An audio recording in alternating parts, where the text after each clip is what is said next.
তাহলে শুরু করি। বিসমিল্লাহির রহমানির রহিম। ফিকহের ক্ষেত্রে আপনারা যেটা করবেন, আমি আরেকটা বেশ যারা আছে তাদেরকেও বলি, ফিকহের ক্ষেত্রে আপনাদের করণীয় হলো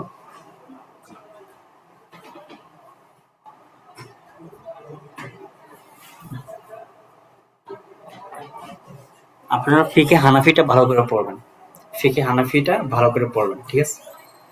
আগে বলি নাই কিছু, এখান থেকে বলতেছি ওই ফিকে হানাফিটা ভালো করে পড়তে হবে। এরপরে ফিকে শাফি আছে। তো ফিকে শাফি থেকে কি করার, ফিকে শাফি থেকে আপনার ইস্তেলাহগুলো ভালো করে দেখবেন। পরিভাষা যেগুলো আছে, ধরুন নামাজের একটা পরিভাষা দিছে, তহরাতের একটা পরিভাষা দিছে সে ফিকে শাফি থেকে। এরপরে যাকাত, হজ, সওম, এরকম বিভিন্ন বিষয়ের পরিচয় এখানে তুলে ধরছে। তো ফিকে শাফি থেকে এই পরিভাষাগুলো আপনাদের একটু দেখতে হবে। আমি ফিকে শাফিটা পড়াবো না, কিন্তু এটা বড় ভাইদের থেকে এটা পাওয়া, ওনাদের থেকে ওনারা বলছে এভাবেই, আমরাও পড়েছি এভাবেই। আমি তো দুটো কিতাব পড়ছি ভালো করে, ফিকে হানাফিটা পড়ছি, আবার ফিকে শাফিটা ভালো করে পড়ছি। তো ফিকে হানাফিটা ভালো করে পড়তে হবে, আর ফিকে শাফি থেকে যে ইস্তিলাহ গুলো আছে সেগুলো পড়তে হবে, কারণ অনেক সময় ফিকে শাফি থেকে ইস্তিলাহ গুলো তুলে দেয়। তো ফিকে শাফি থেকে যে ইস্তিলাহ গুলো তুলে দিল, আপনি বিষয়টা পারলেন না, তাহলে তো হলো না, তাই না? তো সেই জন্য ফিকে শাফি থেকে বিশেষভাবে ইস্তিলাহ গুলো লক্ষ্য রাখতে হবে। আচ্ছা, এই কিতাবের নাম হচ্ছে তাইসিরু আল-লুবাব ফি শারহিল কিতাব ফিল ফিকহিল হানাফি। ফিকহে হানাফি ক্ষেত্রে আল-লুবাব ফি শারহিল কিতাব, এর আউয়ালের কিতাব। এখানে আমাদের ইমাম আবু হানিফা, এরপরে সাহেবাইন, আবু ইউসুফ মুহাম্মদ, শাইখাইন কাকে বলে, সাহেবান কাকে বলে, তরফান কাকে বলে, এই সব পরিচয় দিচ্ছে, এগুলো একটু দেখবেন। সর্বপ্রথম এখানে শুরু করবো হচ্ছে তহরত দিয়ে। প্রত্যেকটা বিষয় আলোচনা শুরু করার আগে এখানে সবগুলো বিষয় সংক্ষিপ্ত হবে, বক্স আকারে তুলে ধরবে। তো এই বক্স আকারটা আপনার মনে রাখার জন্য একদম সহজ হবে যখন আপনি সামনের বিষয়গুলো পড়বেন। এবং প্রত্যেকটা বিষয় শুরু করার আগে প্রত্যেকটা বিষয়ের পরিচয়, লুগাতান এবং শারআন যে সংজ্ঞাগুলো আসে সেগুলো একদম মুখস্থ করে ফেলতে হবে। যেমন তহারত শাব্দিক অর্থ পারিভাষিক অর্থ এখানে আসছে, অনেক সময় এটাই দিয়ে দেয়। আর তহারত লুগাতান আর নাযাফাতু, শারআন বলা হয় আর নাযাফাতু মিনান নাজাসাতিল হিসিয়াতি আও আল মা'নাউইয়াতি, আর নাযাফাতু মিনান নাজাসাতিল হিসিয়াতি আও আল মা'নাউইয়াতি। এখন আসেন নাজাসাতুল হিসিয়া কাকে বলা হয়? নাজাসাতুল হিসিয়া হলো যে নাপাকটা দেখা যায়, যেমন বাউল, প্রস্রাব, এরপরে পায়খানা, এই জাতীয়, ঠিক আছে? এগুলো হলো নাজাসাত হিসিয়া। আরেকটা নাজাসাত আছে, সেটা হচ্ছে নাজাসাত মানবিয়া। নাজাসাত মানবিয়া মানে হচ্ছে যেটা দেখা যায় না।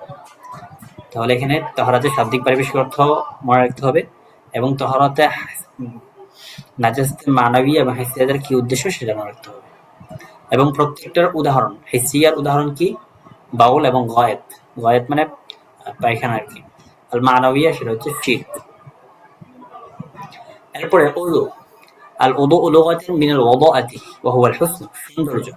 শারআন বলা হয় আল গুসলু ওয়াল মাসহু ফি আ'দাইন মাখসুসা, বিশেষ অঙ্গে মুছা, মাসাহ করা এবং ধৌত করা, এটাকে বলা হয় ওযু। তো ওযুর ফরজ তো জানেন, গসলুল ওয়াজহি মাররাতান ওয়াহিদাতান, চেহারা একবার ধুতে হবে। চেহারার পরিমাণ কতটুকু? মিন বিদায়াতি সাতহিল জাবহাতি মান বাতি শা'রি রাসি, মাথার চুলের উদ্গত হওয়ার স্থান থেকে নিয়ে ইলা আসফালি যাকনি তুলান, লম্বালম্বিভাবে থুতনির নিচ পর্যন্ত। ওমা বাইনা শাহমাতাইল উযুনাইনি আরদান, এবং পার্শ্ব হিসেবে দুই কানের লতি, এক কানের লতি হতে আরেক কানের লতি পর্যন্ত।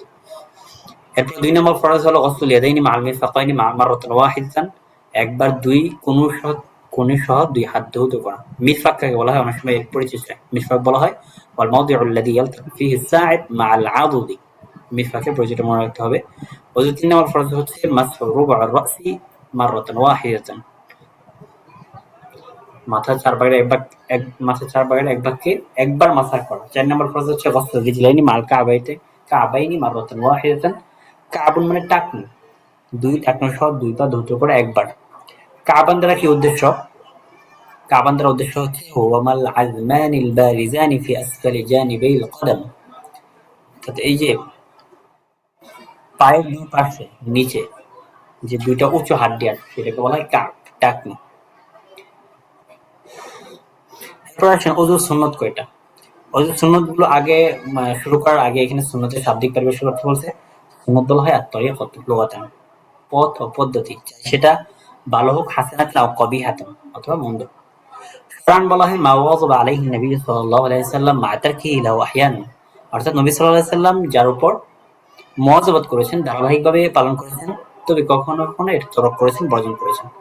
ওয়াল ফারকু বাইনাল ফারাইদ ওয়া গায়রিহা মিনাস সুনান। এখন আসেন ফরজ এবং সুন্নাতের মধ্যে পার্থক্য কি? পার্থক্য হলো আন্না মান তারাকা ফারদান মিন ফারাইদিল উযু, যদি ওযুর ফরজগুলো তরক করে দেন বাতালা উযুহু, তার ওযুটা বাতিল হয়ে যাবে। ওয়া ওয়াজিবা আলাইহি ইআদাতুহু, পুনরায় সেটা কি আদা করা আবশ্যক, পুনরায় ওযু করা আবশ্যক। আম্মা মান তারাকা সুন্নাতান, যদি সুন্নত ত্যাগ করে, ওযু সুন্নত ত্যাগ করে, ফালা ইয়াবতুলু উযুহু, তার ওযুটা বাতিল হবে না। ওয়া ইন্নামা আসা লিমুখালাফাতিহি সুন্নাহ, সুন্নতের মুখালাফাতের কারণে সে গুনাহগার হবে। এখন আসেন মুতাওয়াদ্দি ব্যক্তির জন্য বা ওযুকারী ব্যক্তির জন্য সুন্নত কি? এক নম্বর হচ্ছে নিয়ত করা, বিসমিল্লাহ বলা, ওয়াসুল ইয়াদাইনি ইলা রুজগাইন, রুজগ মানে হচ্ছে কবজি পর্যন্ত দুই হাত ধৌত করা, আর সিওয়াক মিসওয়াক করা, মাজমাজা কুলি করা, মাজমাজার পরিচয়টা চায় অনেক সময় ইদখালুল মাই ফিল ফামি, ইদখালুল মাই ফিল ফামি, মুখের মধ্যে পানিকে প্রবেশ করানো, মা তাহরিকি, বারবার নড়াচড়া করা, আমাদের বাংলায় পরিভাষা বলে গড়গড়ে কুলি করা। এরপরে 6 নম্বর হচ্ছে আল ইস্তিনশাক ওয়াল ইস্তিনসার।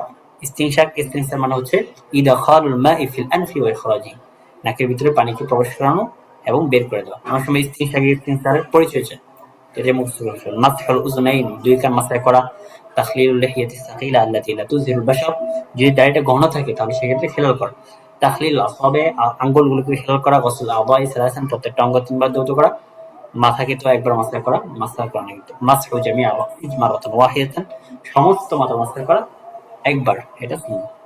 এই হচ্ছে মোট 11টা সুন্নাত। এরপর আসেন ওযুর মুস্তাহাব গুলো কয়টা। ওযুর মুস্তাহাব গুলো শুরু করার আগে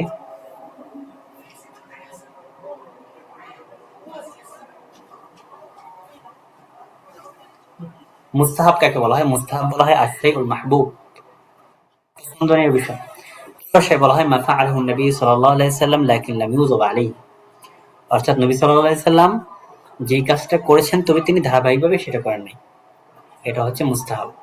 এখন আসেন মুস্তাহাব এবং সুন্নতের মধ্যে পার্থক্য কি? পার্থক্যটা একদম স্পষ্ট হয়ে গেল। সুন্নত মানে হচ্ছে যেটার উপর নবী সাল্লাল্লাহু আলাইহি ওয়াসাল্লাম ধারাবাহিক যে কাজটা করেছেন সেটা হচ্ছে সুন্নাত। মুস্তাহাব হলো ফাহুয়া মা লাম ইউযাব আলাইহি, অর্থাৎ যেই জিনিসের উপর বা যে কাজের উপর নবী সাল্লাল্লাহু আলাইহি ওয়াসাল্লাম তিনি মুওয়াযাবাত করেননি, সেটা হচ্ছে মুস্তাহাব। এখন আসেন ওযুর মুস্তাহাব কি? তারতিব করা। আমাদের মতো মুস্তাহাব, কিন্তু শাফিঈ রাহমাতুল্লাহ মতে এই তারতিবটা ওয়াজিব। তো তারতিব করা, তারতিব মানে হচ্ছে আল্লাহ রাব্বুল আলামিন যেভাবে আয়াতের মধ্যে শুরু করেছেন সেভাবে সেই অনুযায়ী ওযু করা। যেমন সর্বপ্রথম তিনি বলছেন যে চেহারা ধুতে হবে, এরপরে পা দ্বারা শেষ করতে হবে, চেহারা দ্বারা শুরু করা, পা দ্বারা শেষ করা, তো মাঝখানে হচ্ছে মাথা মাসাহ করা, তাই না? তো এইভাবেই ওযু করা, এটা হচ্ছে তারতিব, এটা মুস্তাহাব। 2 নম্বর হচ্ছে তায়াম্মুম, অর্থাৎ প্রত্যেক অঙ্গ ধোয়ার ক্ষেত্রে ডান দিয়ে শুরু করা, এটা হচ্ছে তায়াম্মুম। এখানে মোটামুটি 2টা মুস্তাহাবের কথা বলছে, আর বলে নাই। এরপর আসেন ওযু ভঙ্গের কারণ। ওযু ভঙ্গের কারণ এই ছোটবেলা থেকে পড়ে আসতেছেন। তো ওযু ভঙ্গের কারণ দ্বারা কি উদ্দেশ্য, এই উদ্দেশ্যটা একটু মনে রাখতে হবে। হিয়া উমুরুন ইযা ফাআলাহাল মুতাওয়াদ্দিউ আও ওয়াকাআত মিনহু বাতালা উযু, এমন বিষয় যে বিষয়গুলো যে ওযুকারী ব্যক্তি করে অথবা তার থেকে এই বিষয়গুলো আসে, বাতালা উযুহু, তাহলে তার ওযুটা ভেঙে যাবে। এটা হচ্ছে ওযু ভাঙার কারণ দ্বারা উদ্দেশ্য। এখন আসেন ওযু ভাঙার কারণ কি কি আছে। 1 নম্বর কারণ কুল্লু মা খারাজা মিনাস সাবিলাইন, দুই রাস্তার থেকে কোনো কিছু বের হওয়া, খুরুজুদ দামি ওয়াল কাইহি, রক্ত পুঁজ বের হওয়া। এরপর আল কাইউ, একটা হচ্ছে কাইহুন, এটা হচ্ছে কিন্তু পুঁজ, আর একটা হচ্ছে আল কাইউ, কাইউ মানে হচ্ছে বমি। আল কাইউ ইযা মাল আল ফাম, যদি বমিটা মুখ বড় হয় তাহলে সেক্ষেত্রে ওযুটা ভেঙে যাবে। নাউমু আলা গায়রি হায়াতিস সালাহ, নামাজে আকৃতি ছাড়া অন্য কোন আকৃতিতে ঘুমানো। নামাজে আকৃতি ছাড়া মানে আপনি নামাজে গিয়ে ঘুমায় পড়লেন, বসে অথবা দাঁড়িয়ে অথবা সেজদায় গিয়ে, অর্থাৎ এই অবস্থায় যদি আপনি নামাজের যে আকৃতি, হায়াত আকৃতি যে অবস্থা আছে সেই অবস্থা যদি ঠিকঠাক থাকে তাহলে কিন্তু ওযু ভাঙবে না। আর যদি সেজদায় গিয়ে একদম হাত ফালায়া জমিনের মধ্যে এরপর যদি এইভাবে ঘুমান তাহলে কিন্তু ওযু ভেঙে যাবে।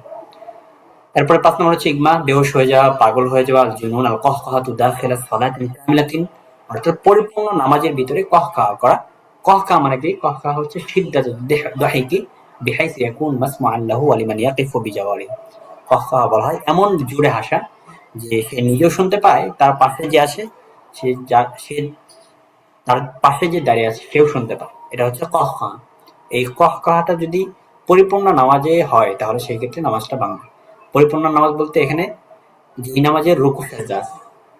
সুতরাং জানাজা নামাজ যদি কেউ কহকহা করে তাহলে কিন্তু ওযুটা ভাঙবে না। আচ্ছা, এরপরে এই বক্সের মধ্যে সবগুলো কারণ আবার পুনরায় তুলে ধরছে। এখান থেকেও আবার দেখে নিতে পারবেন। এরপর তাদরিবাতগুলো পড়বেন। এরপর আসেন বাবুল গোসলি, গোসলের অধ্যায়। তো গোসল দ্বারা কি উদ্দেশ্য? গোসল দ্বারা উদ্দেশ্য হচ্ছে তামিমুল বাদানি কুল্লিহি বিল মাই, পানির মাধ্যমে সমস্ত শরীর ধৌত করা। গোসলের ফরজ কয়টা? গোসলের ফরজ তো ৩টা: মাজমাজা করা, কুলি করা, ইস্তিনশাক, নাকে পানি দেওয়া, গসল সাইল বাদান, সমস্ত শরীর পানি দ্বারা ধৌত করা। গোসলের সুন্নত কয়টা? সুন্নত হচ্ছে বাদউল মুগতাসিল বিগসলি ইয়াদাইহি ইলা রুজগাইনি, ২ হাত কবজি পর্যন্ত গোসলকারী ব্যক্তি ধুয়ে শুরু করবে। এরপর লজ্জাস্থান ধুবে, ইজালাতু আইয়ি নাজাসাতিন তুজিদু আলা বাদানিহি, তার শরীরে যে কোনো নাপাক থাকবে সেই নাপাককে দূর করে নেবে। আর তাওয়াদ্দু কান্না হয় তাওয়াদ্দু সালাত, এরপরে সে নামাজের মতো ওযু করবে। ইফাদাতুল মাই আলা রাসিহি ওয়া সাইরি জাসাদিহি সালাসা মারাতিন, তার মাথায় এবং তার সমস্ত শরীরে ৩ বার পানি ঢেলে দিবে। এখন আসেন হুকমু ফাতিল মারআতি যাফাইরাহা ফিল গুসল। এখান থেকে একটা মাসআলা বলছে। এই মাসআলাটা আপনারা এখানে এবারটা পড়তে পারেন, আমি মৌখিকভাবে বলে দিই। মাসআলাটা হলো, যদি কোনো মহিলার ফরজ গোসল হয় তাহলে সেই ক্ষেত্রে তারা যে বেনি করে, এই বেনিটা খোলা আবশ্যক কি আবশ্যক না? এখান থেকে এই মাসআলাটা বলছে যে যদি কোনো মহিলার বেনি করে তাহলে সেই ক্ষেত্রে বেনি খোলাটা আবশ্যক হয় না। অর্থাৎ তার যদি ফরজ গোসল হয় তাহলে সেই ক্ষেত্রে তার উপর গোসল করা আবশ্যক। গোসল করাটা আবশ্যক, কিন্তু বেনি খোলাটা আবশ্যক না যদি পানিটা তার চুলের গোড়ায় পৌঁছায় যায়। ঠিক আছে? অনেক সময় অনেক মহিলার চুল অনেক লম্বা থাকে, তো সেই হিসেবে যদি ওরা বেনি করে, আবার বেনিটা খুলে চুলটা ভিজে অনেক সময় লেগে যায়। তো ইসলাম এটা সহজ করে দিয়েছে, বেনিটা খুলতে হবে না, চুলের গোড়ায় পানি পৌঁছার মাধ্যমেই তার ফরজ গোসল আদায় হয়ে যাবে। এখন আসেন এই গোসলকে ওয়াজিব করার বিষয় কয়টা আছে, অর্থাৎ গোসল ফরজ হওয়ার কয়টার কারণ, সবব কয়টা, এখানে সবগুলো বলবে, ইল্লাতগুলো বলবে। এর আগে মুজিবাতুল গোসল দ্বারা কি উদ্দেশ্য এটা বলবে। হিয়া উমুরুন ইযা ফাআলাল ইনসান আও ওয়াকাআত মিনহু ওয়াজিবা আলাইহি গোসল, এমন বিষয় যেগুলো যদি মানুষ করে অথবা তার থেকে এগুলো পড়ে যায় তাহলে তার উপর গোসল করা আবশ্যক হয়। এক নম্বর হচ্ছে খুরুজুল মানি মিনার রাজুলি ওয়াল মারআতি ফিন নাওমি আও ফিল ইয়াকাযাতি বিশাহওয়াতিন, অর্থাৎ মনিটা পুরুষ হোক মহিলা হোক ঘুমের মধ্যে অথবা জাগ্রত অবস্থায় যে শাহওয়াত অবস্থায় বের হয় তাহলে সেক্ষেত্রে তার উপর গোসল আবশ্যক হবে। আম্মা লাউ খারাজা মিনহু বিসাবাবি মারাদিন, যদি অসুস্থতার কারণে হয় তাহলে কিন্তু তার উপর গোসল আবশ্যক হবে না, শাহওয়াত লাগবে। ২ নম্বর হচ্ছে ইলতিকাউল খিতানাইন, ২ লজ্জাস্থান মিলিত হওয়া, ওয়া হুয়া আল-জিমাউ বাইনা রাজুলি ওয়াল মারআতি সাওয়াউন হাদাসা ইনজারুন লিল মানিয়্যি আম লা, চাই সেটা সেক্ষেত্রে মনিটা নির্গত হোক অথবা না হোক। ৩ নম্বর হলো ইনকিতাউ দামিল হাইজ, দমে হাইজ ঋতুস্রাব বন্ধ হওয়ার মাধ্যমে, ইনকিতাউ দামিন নিফাস নিফাসের রক্ত বন্ধ হওয়ার মাধ্যমে। এই মোট ৪টা কারণে গোসল আবশ্যক হয়। এখন আসেন ৪টা দিন আছে যে ৪ দিনে গোসল করাটা সুন্নাত। ১ নম্বর দিন হচ্ছে গোসল ইয়াউমুল জুমআ, জুমার দিনে গোসল করা, ২ ঈদের দিনে গোসল করা, আরাফার দিনে গোসল করা। এরপরে ইহরাম, হজ অথবা উমরার জন্য হজ অথবা উমরার জন্য যে ইহরাম বাঁধা হয় সেই অবস্থায় গোসল করা। এই ৪টা দিনে গোসল করাটা সুন্নাত। এরপর আসেন বাবু তায়াম্মুম। তায়াম্মুমের শাব্দিক অর্থ হচ্ছে আল কসদ, পরিভাষায় বলা হয় ইস্তিমালু তুরাবিত তাহির আও গায়রিহি মিন আজজাইল আরদিল তাহিরাতি ফি মাসহিল ওয়াজহি ওয়াল ইয়াদাইনি বিনিয়াতিল কুরবাতি লিল্লাহি তাআলা। এই পুরোটা সংজ্ঞা মুখস্থ করতে হবে। এই যে পরিভাষাগুলো যায়, এই পরিভাষাগুলো কিন্তু মুখস্থ করতে হবে। এই পরিভাষাগুলো থেকে অনেক সময় চায়। আচ্ছা, এখন আসেন আল আসবাবুল মুবিহাতু লিত-তায়াম্মুম। আর একটা বিষয়, এটা হলো এই যে পরিভাষাগুলো চাই, এগুলা কি আমরা এই হানাফি পরিভাষায় দিব নাকি হলো শাফি মাযহাবের পরিভাষা যেটা আছে ওইটা দিলে ভালো হয়? না, যদি পরিভাষা চাই তাহলে এখান থেকে তুলে ধরবেন। তাহলে আপনি ওই যে বললেন যে শাফি মাযহাবের ওইটা পড়তে কি পড়বো ওখানে? শাফি মাযহাবের ওখান থেকে পড়বেন পরিভাষা। কারণ হচ্ছে ধরেন আমি বললাম যে শারআন, এই যে এখান থেকেই ধরি, একটা উদাহরণ দিই। বাবু তায়াম্মুমের অধ্যায়, তো তায়াম্মুমের অধ্যায় থেকে উনি বলবেন যে এই সংজ্ঞাটা লিখে দেবে ইস্তিমালুত তুরাবিত তাহির আও গায়রিহি মিন আজজাইল আরদিত তাহিরাতি ফি মাসহিল ওয়াজহি ওয়াল ইয়াদাইনি বিনিয়াতিল কুরবাতি লিল্লাহি তাআলা। তো এই সংজ্ঞাটা উনারা আরেক ভাষায় ধরেন প্রকাশ করছে। তো ওই ভাষাটা বোঝা যাবে, তবে একটু অনেক সময় ডিফিকাল্ট হয়, পার্থক্য হয়। তাহলে সেক্ষেত্রে যদি ওখান থেকে সংজ্ঞাটা মুখস্থ রাখেন, অনেক সময় ওই সংজ্ঞাটা হুবহু সংজ্ঞাটা শাফি মাযহাবের কিতাব থেকে তুলে দেবে। তো এমনি স্বাভাবিকভাবে যদি সংজ্ঞাগুলো চায় তাহলে তো এখান থেকে দিবেন, কিন্তু যখন ওই শাফি মাযহাবের কিতাব থেকে সংজ্ঞাগুলো তুলে ধরে এবং তুলে ধরে বলে যে এটা কিসের সংজ্ঞা, তো এইরকম যে ইস্তিআমাল তুরাবি তাহির এটা তুলে ধরলো, বললো যে এটা কিসের সংজ্ঞা, তখন অনেক সময় এটা পেচ লেগে যায়, ঠিক আছে? তো এই পেচটা যেন না লাগে সেই জন্য বলছি যে শাফি মাযহাবের কিতাবের পরিভাষাগুলো একটু দেখে রাখবেন, যাতে করে ওই পরিভাষাগুলো তুলে ধরলেও আপনি বলতে পারেন যে এটা এটার পরিভাষা, এটা তায়াম্মুমের পরিভাষা, এটা হজের পরিভাষা, ঠিক আছে। ঠিক আছে? ঠিক আছে। এরপরে ওয়াদ-দালিলু মাশরু'ইয়্যাতুত তায়াম্মুম, তায়াম্মুম মাশরু'ইয়্যাতের দলিল। এটা দলিল হিসেবে সবাই জানেন, এটা ওয়া ইন কুনতুম মারদা ওয়া আলা সাফারিন ওয়া জাআ আহাদুম মিনকুম মিনাল গায়িতি ওয়া লামাসতুমুন নিসা'a। এরপর আসেন আসবাবুল মুবিহাতু লিত-তায়াম্মুম। তায়াম্মুম বৈধ হওয়ার জন্য সবব কি? মৌলিকভাবে সবব কোনগুলো দরকার ধরা হয়? তো এখানে মৌলিকভাবে দুইটা সবব আছে, যে সববগুলো মূলত তায়াম্মুম বৈধ হওয়ার কারণ। এক নম্বর হচ্ছে ফকদানুল মা, অর্থাৎ পানি যদি না পাওয়া যায় তাহলে সেক্ষেত্রে কিন্তু তায়াম্মুমকে বৈধ করে। এরপর ২ নম্বর সওয়াব হিসেবে ধরা হয় আল আজজ আন ইস্তিমালিল মাই, পানি ব্যবহারে যদি অক্ষম হয় তাহলে সেক্ষেত্রে কিন্তু তায়াম্মুম তায়াম্মুম করতে পারবে ওযুর পরিবর্তে। এই দুইটা মৌলিক কারণ, এখান থেকে অনেক ফড়েই মাসালা, অনেক শাখা প্রশাখা মাসালা বের হবে, সেগুলো দিকে যাচ্ছে না। এরপর আসেন তায়াম্মুমের পদ্ধতি। তায়াম্মুমের পদ্ধতি হচ্ছে সহজ। আইয়াদুল ইনসান বিয়াদাইহি আলা তুরাবি তাহির আও গায়রিহি মিনাল জাযাইল আও বিত্তাহিরাতি দাওরাতাইন। আমাদের নিচে বিয়ে হচ্ছে, বুঝছেন? তো বক্সের আওয়াজে আমাদের রুমে থাকা যায় না। এখন আওয়াজটা একটু কম হইতে পারে, হেডফোন লাগাচ্ছি।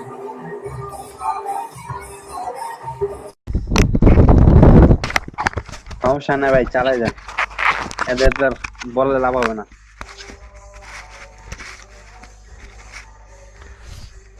এখন একটু আওয়াজটা হয়তো কম হতে পারে, হেডফোন লাগাইছে, ঠিক আছে? আওয়াজটা জি ক্লিয়ার জি, কিনা জায়গা বুঝবেন। ক্লিয়ার ক্লিয়ার ভাই। আচ্ছা, এরপর আসুন কাইফিয়াত তায়াম্মুম। তায়াম্মুমের পদ্ধতি কি, তায়াম্মুম কিভাবে করবেন? তো তায়াম্মুমটা করা তো একদম সহজ। আইয়াদুল ইনসান বিয়াদাইহি আলা তুরাবি তাহির আও গায়রিহি মিন আজজাইল আরদি তাহিরাতি দরবাতাইন, অর্থাৎ মানুষ তার দুই হাত পবিত্র মাটি অথবা মাটি জাতীয় যে বিষয়গুলো আছে সেগুলোর উপর দুই হাত আঘাত করবে, দুইবার করে। দরবাতান ইয়ামসাহু বিহা ওয়াজহাহু, একবার হাত দ্বারা মাটিতে আঘাত করে তার চেহারা মুছবে। অদরবাতান ইয়ামসাহু বিহা ইয়াদাইহি মা'আল মিরফাকাইন, আরেকবার আঘাত করে তার হাত কোনই পর্যন্ত মাসা করবে, ঠিক আছে? তো তায়াম্মুমের ক্ষেত্রে কি শর্ত? তায়াম্মুমের ক্ষেত্রে শর্ত হলো মাসহুল উদবি কুল্লিহি লিকুল্লি মিনাল ওয়াজহি ওয়াল ইয়াদাইনি মা'আল মিরফাকাইনি, অর্থাৎ ওযুর মধ্যে যেরকম ভাবে প্রত্যেকটা অঙ্গ বলতে এখানে দুইটা অঙ্গ, একটা হচ্ছে চেহারা, একটা হচ্ছে হাত, তাই না? তো এই দুইটা অঙ্গ পরিপূর্ণভাবে মাসা করতে হবে, এখানে কোনো অংশ বাদ রাখলে কিন্তু তায়াম্মুম হবে না। এখন আসেন কোন কোন জিনিসের মাধ্যমে তায়াম্মুমটা জায়েজ হবে। আর তুরাব আর রমাল, মাটি, এরপরে বালু, হাজার, পাথর, আর রখাম আল বালাত, এই জাতীয় বিষয় দ্বারা তায়াম্মুমটা হবে। এখন আসেন তায়াম্মুম এবং ওযুর মধ্যে কি পার্থক্য। তো তায়াম্মুম এবং ওযুর মধ্যে পার্থক্য হলো আন্না নিয়াতে ফারদুন ফিত তায়াম্মুম, তায়াম্মুমের মধ্যে নিয়তটা ফরজ, সুন্নাতুন ফিল উযু আমাদের মধ্যে, ওযুর মধ্যে সুন্নাত। এরপরে তায়াম্মুমকে ভঙ্গ কোন কোন জিনিস করে দিবে। তায়াম্মুমকে ভাঙবে কুল্লু শাইইন ইয়ানকুদুল উযুআ, প্রত্যেক ওই জিনিস যেই জিনিস ওযুকে ভেঙে দেয় সেই জিনিস তায়াম্মুমকে ভেঙে দিবে।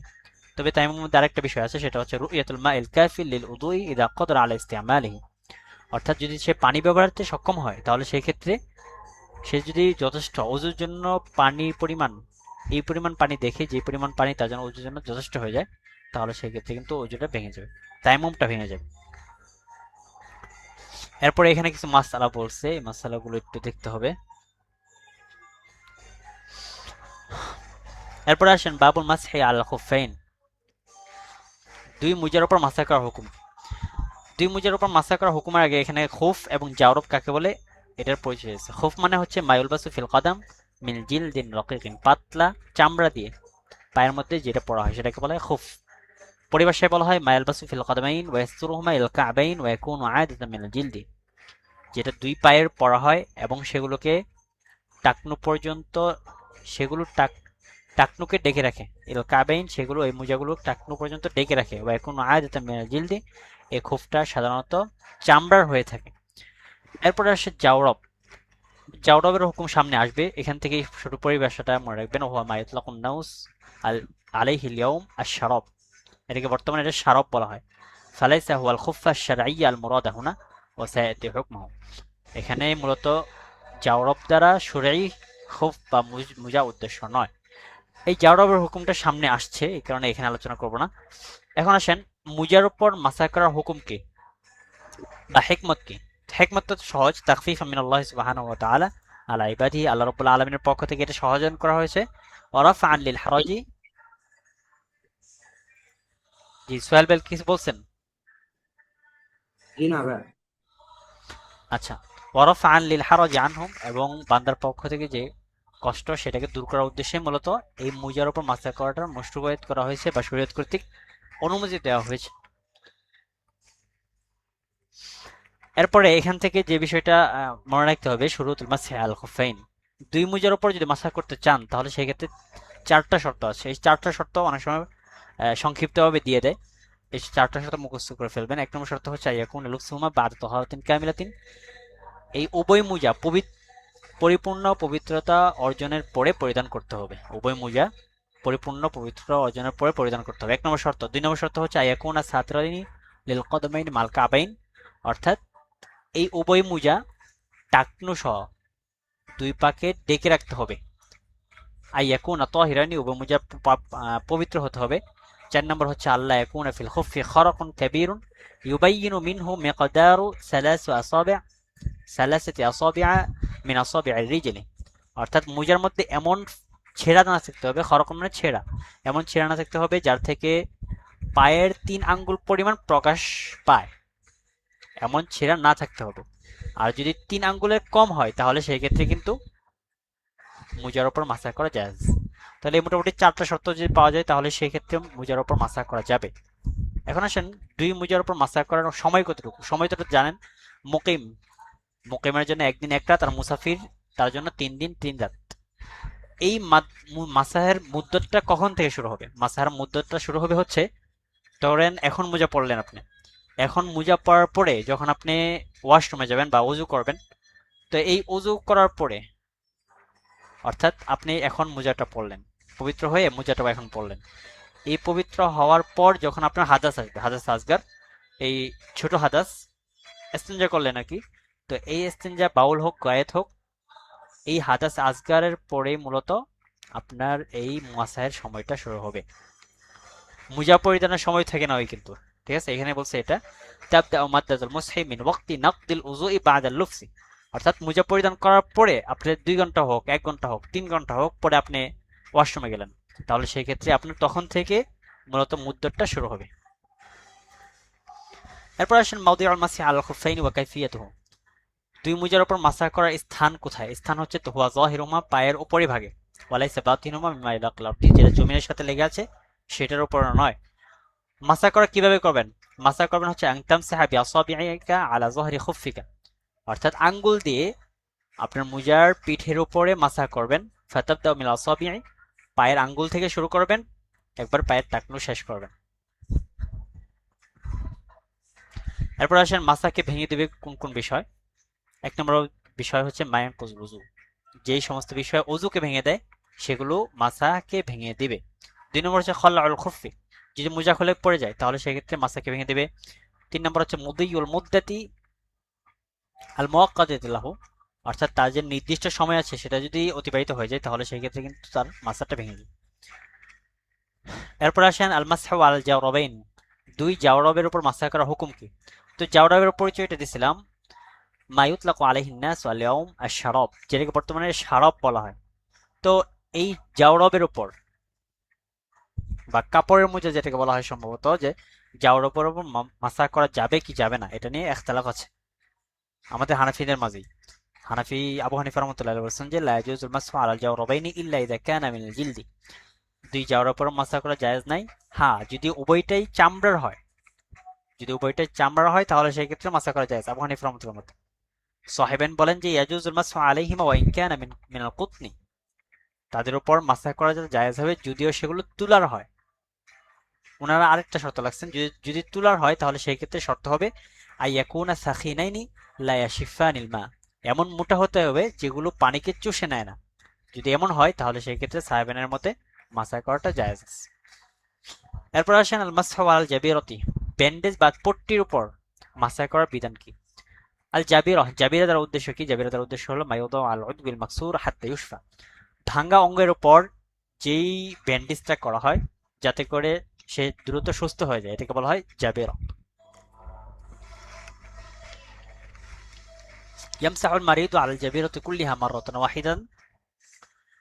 ওয়াহিদাতান, অসুস্থ ব্যক্তি এই পট্টি পুরা পট্টির উপরই একবার মাসাহ করে নেবে। ওয়ালা মাসাহ আলা আকসারিহা, যদি তারা অধিকাংশকে মাসাহ করে তাহলে জায়েজ। এখন আসেন আল মাসহু আলাল জাবিরা এবং আল মাসহু আল খুফাইনের মধ্যে পার্থক্য কি? তো পার্থক্য এখানে দুইটা দেখেন, পার্থক্য একদম সুন্দর করে লিখেছে যে পট্টির উপর যদি মাসাহ করেন বা ব্যান্ডেজের উপর মাসাহ করেন তাহলে সেই ক্ষেত্রে তুশতারাতু তাহারাতু ফিল মাসহি আল খুফাইন ক্বাবলা উসইমা ওয়ালা তুশতারাতু ফিল মাসহি আল জাবিরা, অর্থাৎ দুই মোজার উপর মাসাহ করার ক্ষেত্রে এই দুই মোজা পরিধানের পূর্বে কিন্তু আপনার পবিত্র হওয়া শর্ত। পক্ষান্তরে এই ব্যান্ডেজের উপর মাসাহ করার জন্য কিন্তু আপনার পবিত্র হওয়ার শর্ত হবে না। অর্থাৎ আপনার হাত ভেঙে গেছে তাহলে সেক্ষেত্রে আপনি পবিত্র হয়ে এরপরে ব্যান্ডেজ করে এরপর মাসাহ করবেন, বিষয়টা এমন না। ব্যান্ডেজ করলেন এর পরবর্তীতে আপনি মাসাহ করলেন তাহলে এনাফ হয়ে যাবে আপনার জন্য।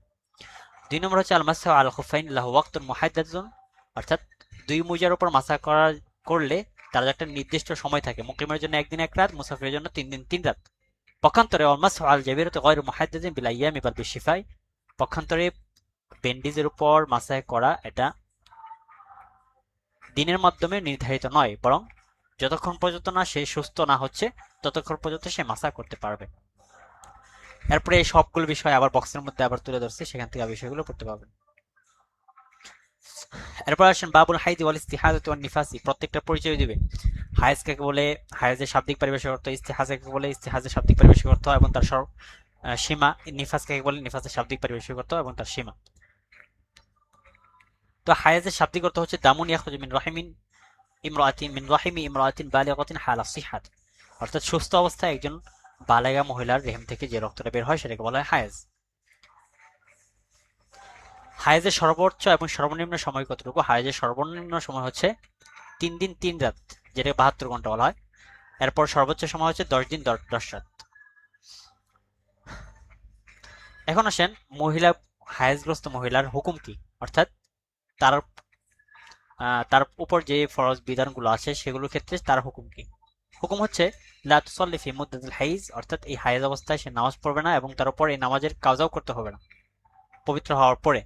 2 নম্বর হচ্ছে লা তাসুমু, সে রোজাও রাখবে না এবং তার উপর এই ক্ষেত্রে কিন্তু রোজা রাখলে, রোজা যদি না রাখে তাহলে সেই ক্ষেত্রে যতগুলো রোজা কাজা হয়েছে সেই রোজাগুলো কাজা করতে হবে। 3 নম্বর হচ্ছে লা তাদখুল মাসজিদা ইল্লা লিযারুরাতিন, অর্থাৎ মসজিদে প্রবেশ করতে পারবে না, হ্যাঁ যদি জরুরত থাকে তাহলে সে প্রবেশ করতে পারবে, বাইতুল্লাহ তওয়াফ করতে পারবে না। 5 নম্বর হচ্ছে স্বামীর কাছে যেতে হায়েজ অবস্থায় জিমা করার জন্য যাওয়া জায়েজ হবে না। 6 নম্বর হচ্ছে লা তামাসসুল মুসহাফ ওয়া লা তাকরাউ শাইআন মিনাল কুরআন, হায়েজগ্রস্ত মহিলা উনি কোরআন শরীফ স্পর্শ করবেন না, সাথে সাথে কোরআন শরীফও পড়বেন না। এরপর আসে দামুল ইস্তিহাদা।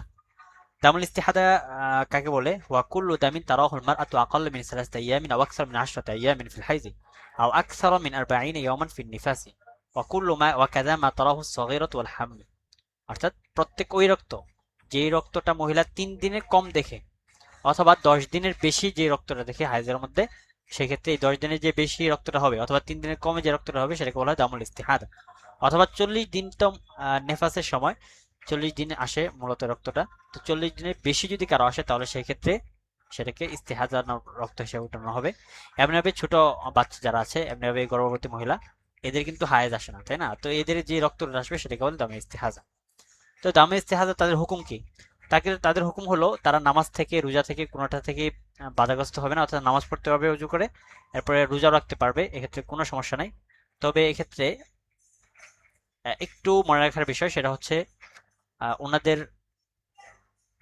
ওনাদের করণীয় হলো প্রত্যেক নামাজের সময় ওনাদের নতুন নতুন করে ওযু করে নামাজটা পড়তে হবে এবং ওই এক ওযু দ্বারা ওই ওয়াক্ত শেষ হওয়ার আগ পর্যন্ত যত ইচ্ছা যত ফরজ নফল নামাজ পড়তে পারবে। এরপর আসেন দামুন নিফাস। দামুন নিফাস কাকে বলা হয়? ওয়া দামুল খারিজ মিন রহিমিল মারআতি আকিবাল উলাদা।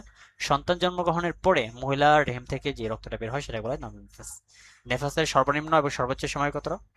নেফাসের সর্বনিম্ন কোনো সময় নেই, সর্বোচ্চ সময় হচ্ছে 40 দিন। আচ্ছা, এরপরে শুরু হবে কিতাবুস সলাত। আজকে চাচ্ছি এখানে পর্যন্ত থাক। কালকে আমরা ক্লাসটা করি, কালকে যদিও সোমবার। এরপরে কালকে পরের দিন তো আবার ক্লাস হবে।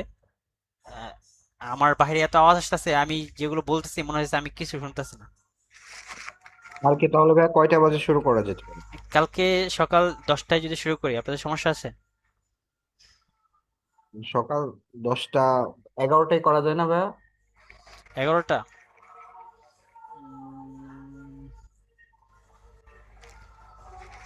যদি 10টায় শুরু করতে চান তাহলে সেভাবেই রেডি হতে হবে আর কি। ঘুমতে উঠতে আর কি হয়তো একটু লেট হয়ে যায় এই আর কি। আহ, আচ্ছা ঠিক আছে, ইনশাল্লাহ তাহলে 10টায় শুরু করো। আচ্ছা, আপনারা আগে একটু প্রস্তুতি নেবেন। আচ্ছা, ঠিক আছে। আমি সকালে আসলে ক্লাস রাখি না, বুঝছেন? আমার সকাল পুরোটাই ফাঁকা থাকে। আমার ক্লাস থেকে হচ্ছে ইয়ের পরেই, জোহরের পর থেকে ক্লাস হয়। তো হুম। আচ্ছা, 11টা থেকে করা যায়, সমস্যা নেই। তাহলে কালকে 11টায় বসি, সোহেল ভাই, আরাফাত ভাই। ইনশাল্লাহ, ইনশাল্লাহ ভাইয়া। জি ভাই, ইনশাল্লাহ, ওই ভাইয়া, সমস্যা নেই। সাথে ওই যে আপনার প্রশ্ন কি একটা হল করছিলেন নাকি? না না, প্রশ্ন এখনো পড়া হয়নি। ও, আচ্ছা আগে কিতাব শেষ হোক নাকি ভাইয়া? হ্যাঁ হ্যাঁ, তারপর কিতাবগুলো শেষ করি দ্রুত, এরপরে আমরা প্রশ্ন পড়ি নাকি? ইনশাল্লাহ, ইনশাল্লাহ। আচ্ছা ঠিক আছে আচ্ছা তাহলে। ভাইয়া, আচ্ছা, জাযাকাল্লাহ। আচ্ছা, আসসালামু আসসালামু আলাইকুম। আলাইকুম। ওয়ালাইকুম আসসালাম।